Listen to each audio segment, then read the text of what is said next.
There we go. Shalom.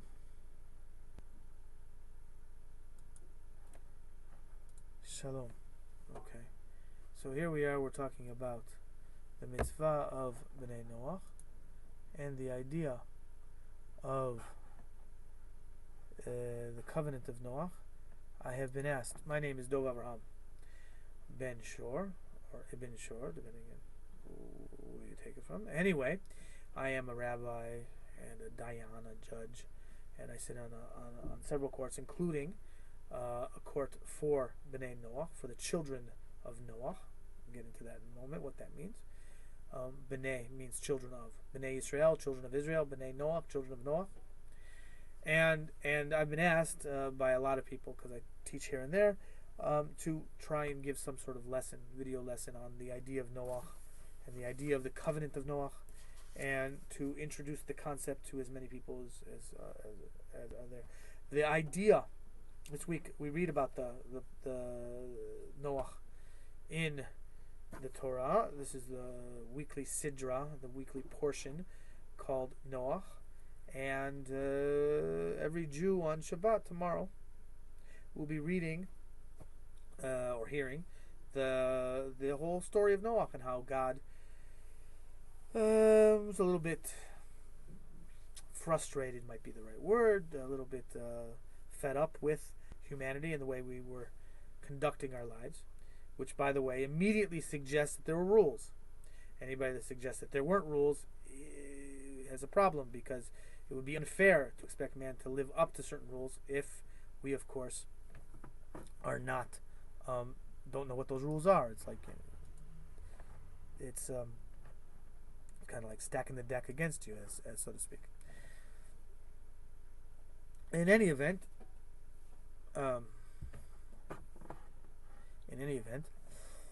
this week we learn about Noah and how before the flood, man's relationship with nature and with each other was horrible. We were not respecting life. We were not respecting nature. We were not respecting property.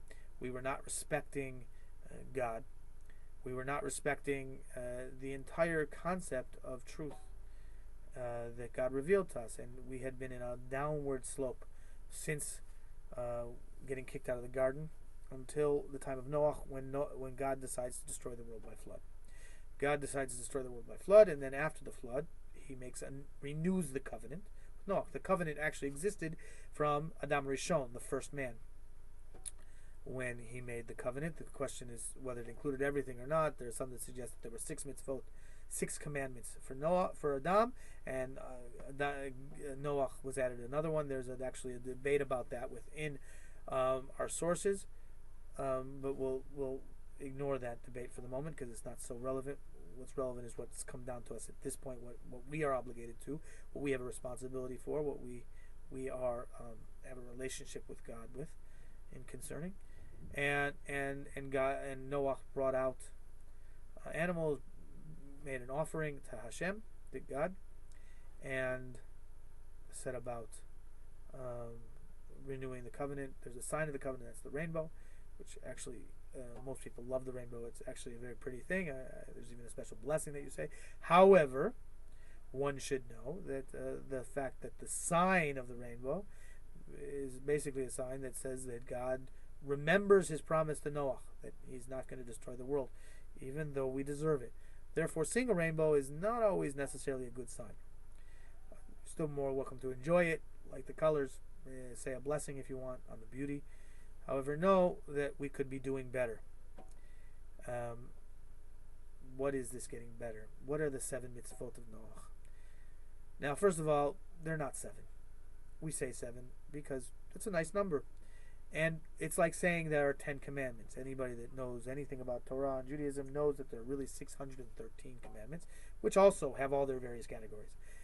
The 10 commandments are the super categories. They're the big categories. Just like the 7 mitzvot of the Bnei Noach are the big categories. What are those big categories? They're basically ideas which most people would more or less agree upon. The who's and the what's and the specifics maybe not, but at least in the big idea. There's the idea of justice, the idea of setting up a functioning society that works towards making sure that there is an address for dispute. It's my car. No, that's your. No, okay. Well, let's go to the judges or the magistrate, and we'll work this out. It has to do with things that are lawful and dealing with law, and basically all the common law would be an concept of justice and the idea of being able to work things out. And in this society, it would also involve making special rules and special enactments so that the society can function, like a stoplight, and other things like that, so that people don't endanger each other. The other concepts, the second one would be blasphemy, right? The idea of respecting God and respecting Him as the Creator and showing due and proper respect to God. No blasphemy, right? Not diminishing the holy, right? Not cheapening the world, right? Just like we don't want to cheapen humanity, other person, right? We want to show people respect. We have the Creator of all humanity in the world. We need to show respect as well. The idea of idolatry is prohibited. Idolatry is a horrible, horrible thing.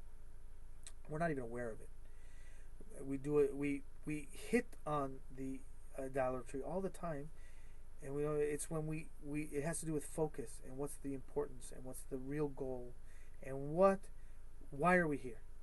Idolatry basically is a selfish form of service, right? It basically says you work for me. It's basically saying God works for me and He has to do my will, not that I have to try and figure out what the purpose of the world is and try and my responsibility. It's saying you work for me, right? It's like the maid telling the governess who what she should do. And then of course another category has to do with all sorts of modesty and illicit relationships and respecting the sexual being. Us as sexual beings, the most potent and powerful nature needs to be put in a good framework, because unfortunately, because it is so powerful and has actually really potential for good, it also has a lot of potential for doing things that are cheapening of the human and the other, usually the woman, though not always.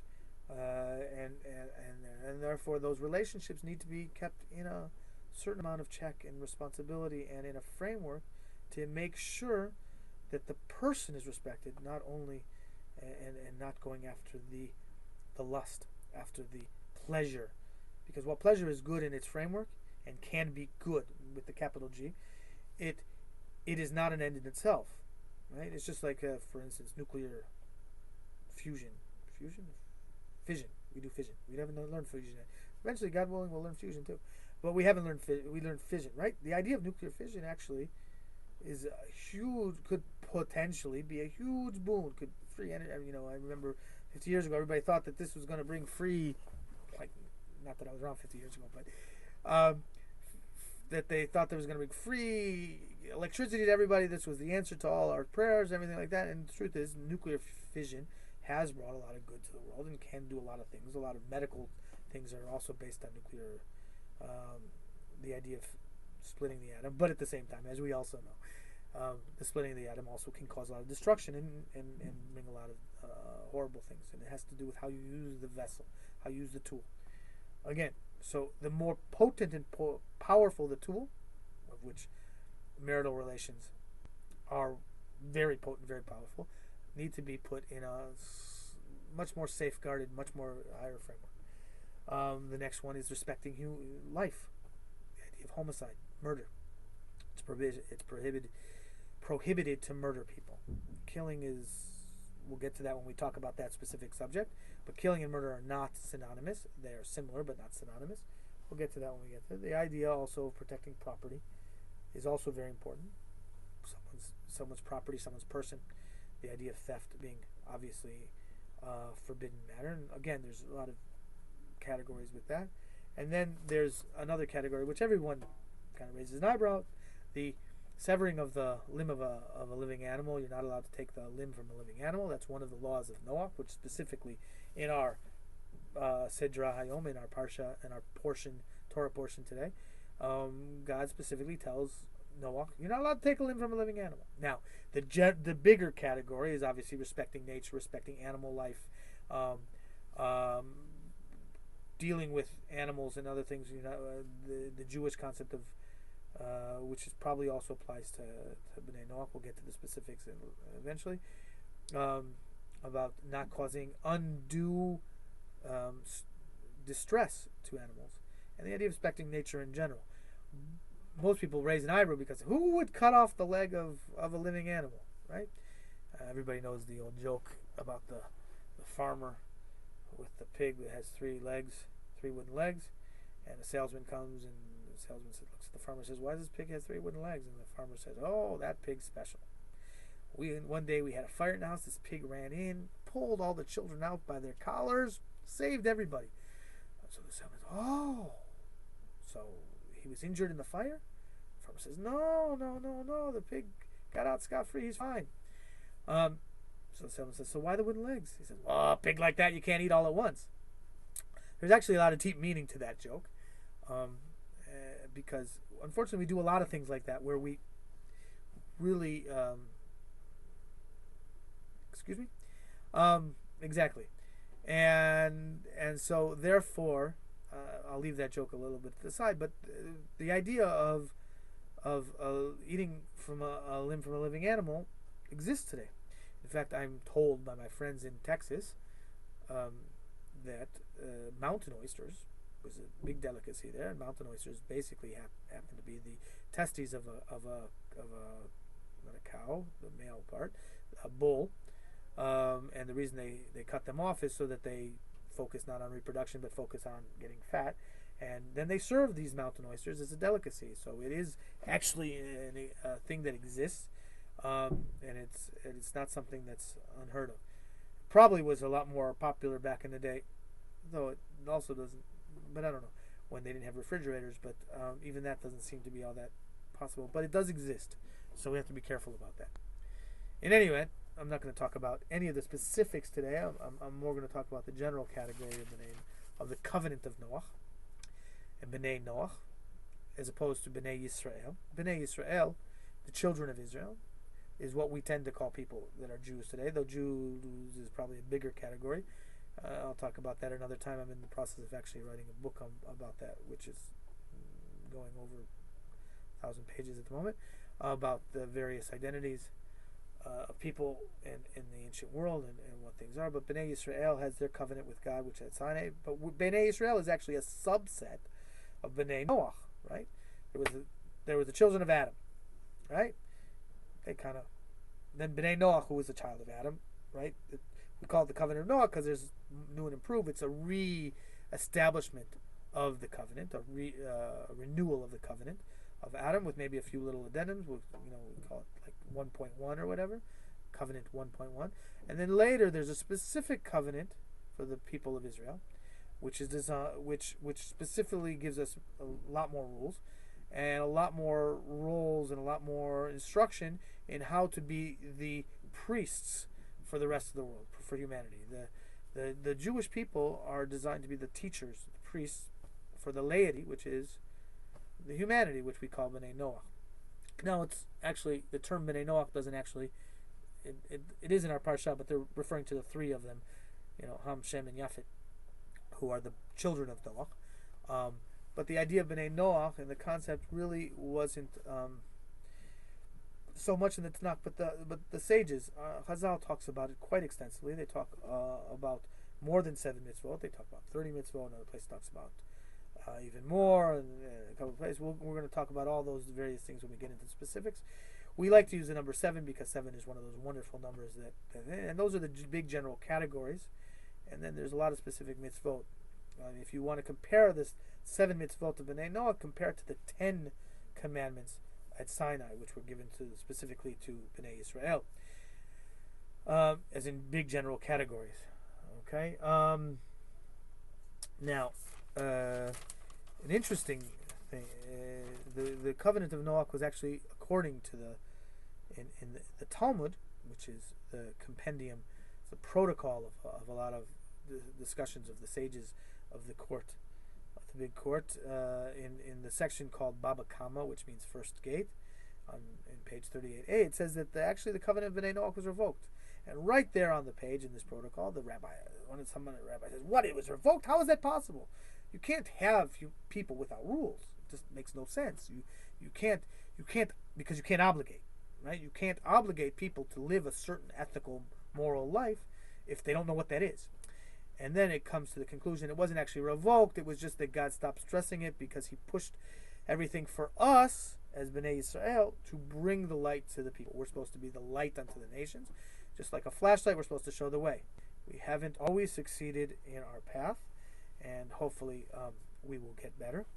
One of the reasons that is suggested that we were exiled was so that we would go out into the world, go out amongst the people, and bring in all the various sparks, and teach the rest of the world the path of Torah. Anyway, the idea of Bnei Noach is not a new concept. It's actually was written about by several people. A very famous treatise by Hugo Grotius, about 400 years ago, wrote, I'll tell you in a moment, he wrote De Jura Belli Ach Pasis, right? There's a translation by F.W. Kelsey. It's published in London, Widely and Sons, 1964. He writes, compares he compares it to international law, and he says it's the basis for international law. He talks about how Abraham knew, which is the sages of course teach, that he learned at the house of learning at Shem and Ever, which are the children of Noah, and he learned how Abraham knew the law and was able to take up arms against the four kings to return the property. What else does he say? He says, to the human race we find that the law was thrice given by God. Okay? Immediately after the creation of man, that would be Adam Rishon, the first man. A second time in the renewal of humankind after the flood, right? And then a third time, obviously, at Sinai. Questions. The sages do say it was given to all of them. It was offered to all of humanity, but only we were foolish enough to take it, us Bnei Yisrael.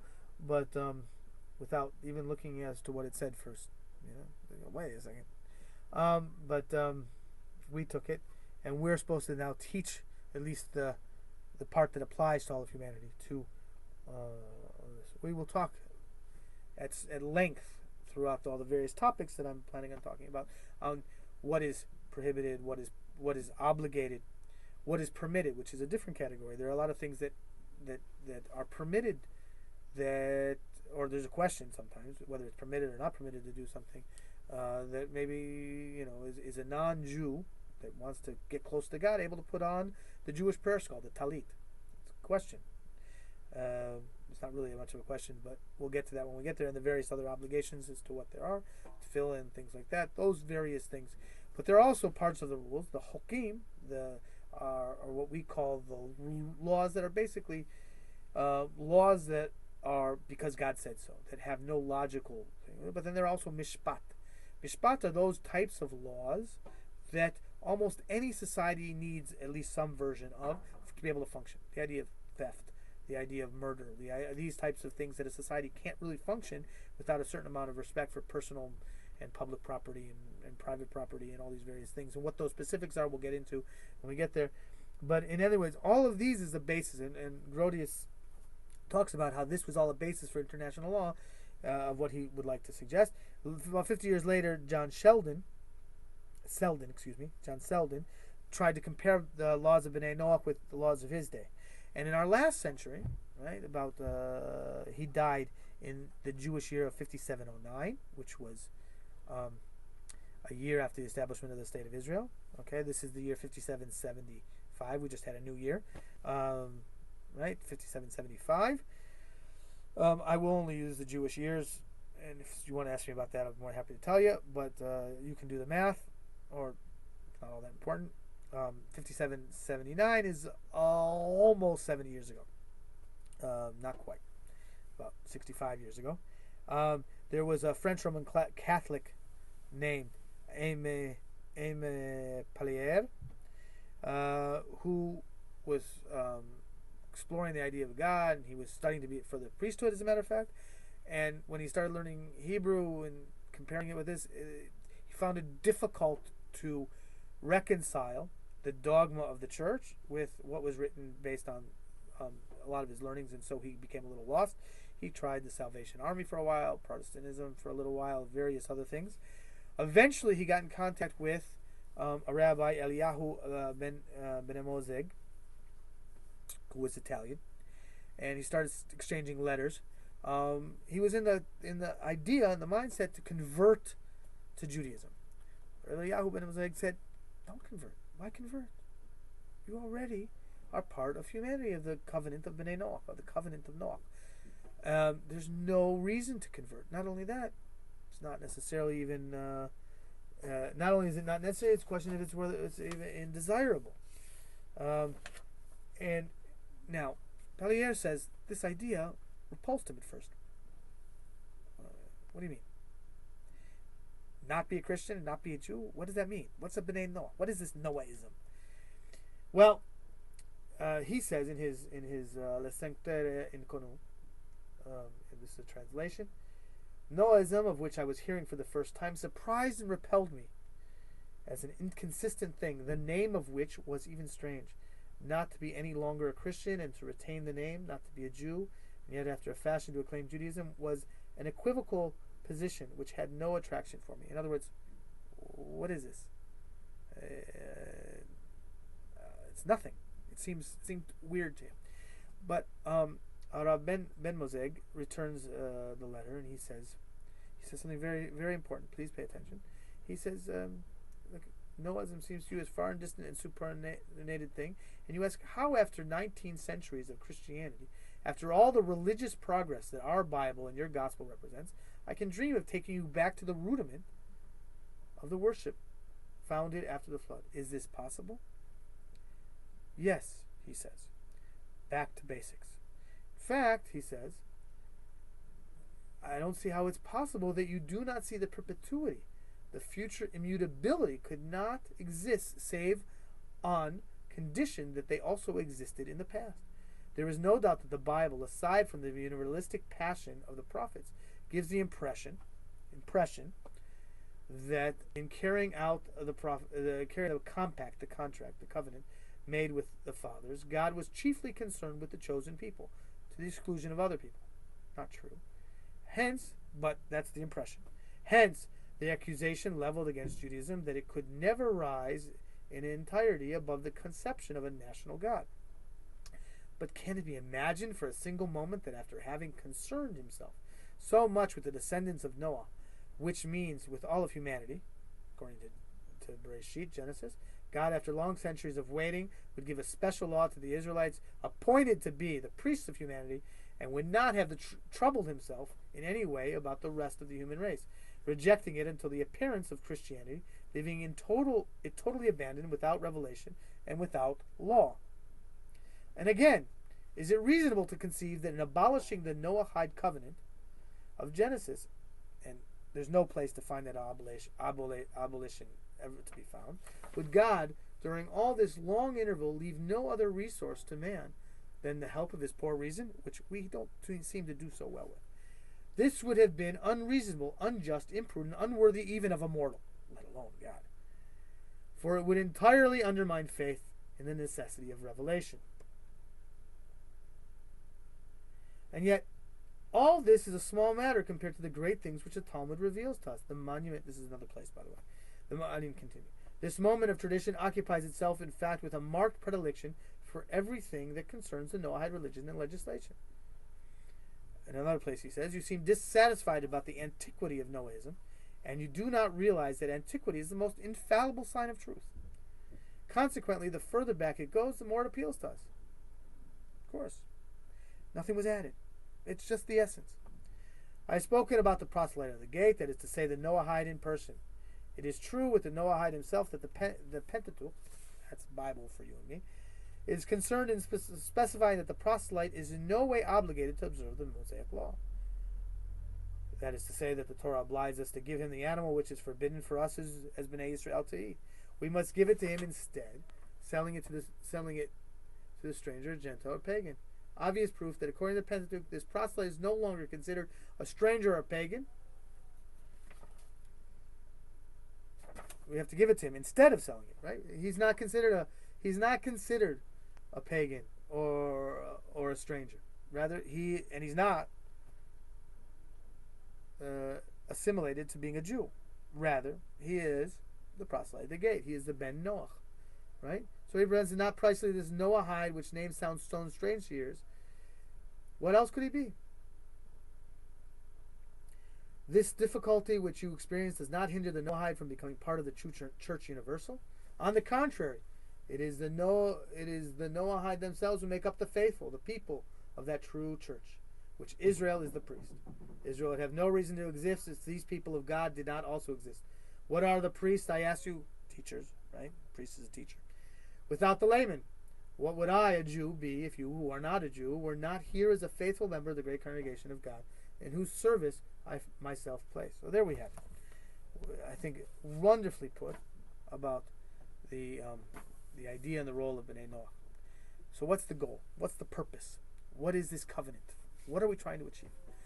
I mentioned in the beginning, if this is the same version that I think it is of the video, that the purpose is that we as a humanity will begin to perfect the world. God made us partners. God made us partners in his creation. Junior partners, but partners. The way we do that, the way we perfect the world, is by perfecting ourselves through our own ethical and moral development. God gives us guidelines. He also gave us teachers to help us along those lines. The more we perfect ourselves, the more we have an influence around others around us, the more they have an influence. And eventually we'll perfect this entire thing called creation. Jews are often accused or falsely ascribed to not having an idea of heaven or an idea of the next world. We do. The next world is very important. It's part and parcel of our theology, our philosophy, and what we do things for. It's actually the essential part. In fact, we talk about how this world is simply a hallway, a foyer for the world to come, for the next world. However, while in this world, the way we make sure that our entry into that next world is how we deal with how we enter this world and leave this world, what we come in with and what we leave with. So we have an idea of perfection in the world. We will never achieve perfection, ever. Not possible. It's like the mathematic idea of always getting close to zero, half-lives, right? You know, you always get half, until you get close to zero. Shiluv lefis in Hebrew, getting close, approaching zero, but we never reach at zero in this world. As an individual, that possibility only exists after death. A few little turns here, and then we might be able to achieve that. That says in our tradition, the Talmud, that there are 4 people that only died because of the sin of the snake, meaning the Adam Rishon, the first sin. Those 4 people would have been able to achieve perfection, but they didn't. We won't get into that too much at this point because we have death. Death is actually the final thing that brings us over the edge, but we're supposed to delay death as long as possible. We're not supposed to be running towards death because we have a lot of work to do. We have to make sure we are fit and appropriate for the next world, for that next level, and we also have to make the world as best to be. And we're all in this together. This idea of perfection, this idea of bringing the world towards perfection, is our goal. It's our task. It's our responsibility. It's our privilege. Again, it's a huge privilege. Think about this. Hashem, the Almighty God, said, I want human beings to be a partner in this grand enterprise called creation. And he gave us the ability and the tools to achieve this. Now, we don't always move in that direction. In fact, we tend not to. But that is part of being human. Humanity is we have the ability to be higher than angels, because angels have no inclination towards selfishness. Towards they only do their role, malachim in Hebrew. But the angels, they do their role, and that's it. Animals also, they do their role. Animals can't really be evil. A lion that tears out another animal, he's not being cruel. He's being an animal. He's being a lion. Humans, on the other hand, have the unfortunate, but it's we have the choice. We have free will. We can either be cruel and towards evil, move away from God. Evil is moving away from God, from the plan, from the goal, right? Or we can be good, moving towards the goal, towards God, right? That direction. Now, a lot of times it's a combination. A lot of times sometimes, it depends on the day, but our goal is daily to move towards perfection. Our goal is daily to move forward. We are given a task towards perfection. That task was given to Adam Rishon. He failed. In fact, but that was also an opportunity, and that opportunity gives us an opportunity to work on getting back to that level of perfection. We have aspects of us that are not imperfect, that are perfect. Our sense of smell, allegedly, was uncorrupted. If you pay attention to the first story, in the first sin of Adam and Hava, Eve, right? She looked at the fruit, tasted the fruit, touched the fruit, heard the voice of the snake, but she never smelled it.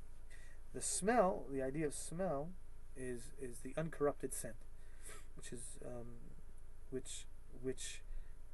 why our sages will talk about how the Mashiach, the future anointed king, will be able to smell truth, because the sense of smell has a specific uncorruptedness to it.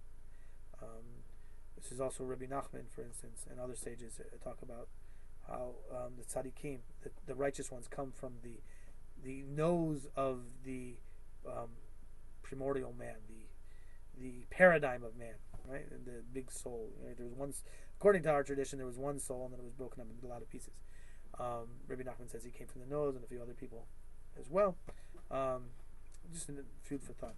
But our goal is to go by our nose and to move towards perfection, to perfect the world, to bring the world to perfection through our own self-reflection, through teaching, through this. Right? We're not here to convert anybody. We're not here to make somebody into something that they're not, to make a fish into a bird or a bird into a fish. But rather, what we are to do is to make the bird the best bird it can be, the fish the best fish it can be, the Bnei Yisrael the best Bnei Yisrael it can be. And everybody has their specific role. Everybody has their specific place in the whole enterprise. Just like in an army, there's armor division, logistics, right? Everybody has their place and their role in this entire enterprise. That's hopefully going to lead us towards perfecting the world and bringing the light of God to us. So here's to leave you with a good Shabbat Shalom. I hope this video brings a little bit of light into your life. Help awaken the light that's within you, to help bring light to others, and may we all share in the light of God. And I'll hopefully meet you on the other side. Please feel free, leave comment, a link to the B'nai Noach webpage. Again, I'm on a Beit Din for B'nai Noach, and I also more than happy to discuss things with you privately. You can probably leave my Facebook thing here and all those other stuff. Figure out how to do that. Anybody wants to help me with any of this, you're more than happy to try and help me, because up to here and things. But that's the way it is. Anyway, so have a good Shabbat. May Hashem be with you, and may you all be blessed and share in the light. Be well.